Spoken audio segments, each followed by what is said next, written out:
Hello friends, आज मैं प्रस्तुत करने जाऊँगी मिक्स भेज करी। सब परिवा को छोट छोट खंड कर प्रथम मु काटी भल भाव धोईदेली।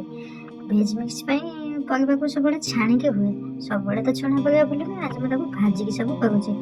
प्रथम कोबी, बीन्स, मटर छुई सब तेल में भाजीदेली भल भाव। पोटल, कच्चा कदली, माटी आलू, कंदमूल, गाजर, बीट ताको अलग भाजी। कैप्सिकम कखारू भाजिली, पनीर छाणिक बाहर करदेली।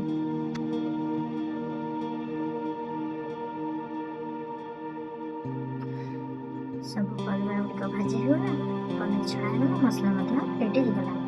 प्रस्तुत करवा तरकारी कलर तेल में टे चीनी देली, गोटा मसला पकईली, डालचीनी गुजुराती लवंग सब गोटा मसला पकड़ा पर पियाज पकईली। पियाज पकड़े नाली है, अदा रसुण कंचा लंका टमाटर गोटे पेस्ट देते, लुण हल्दी गुंड देली, काश्मीरी मिर्च, लंका गुंड, जीरा गुंड, धनिया गुंड,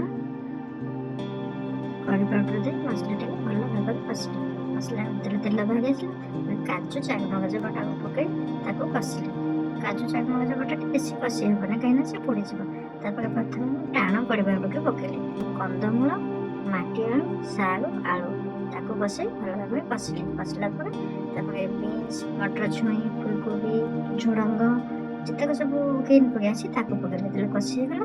पनीर टे पकईली, अल्प समय कषि टे पानी दे घोड़े बैगन टे जब छणा होता जेहेतु मुझे कंचा देवी तरकारी फुटी आला देली।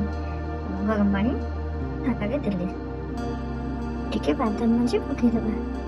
तरकारी बेसी पानी देवा ना, कहीं परिवा बुड़िकी गला पानी देवा। परिवा तो आम भजा के अधा सीझी जाए, केवल फुटा कथा। गरम पानी देला टे समय घोड़े देली।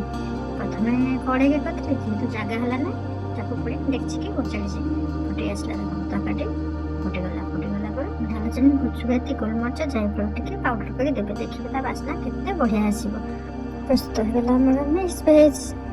साग मैंने पुणी देखा आउ कल भिडियो।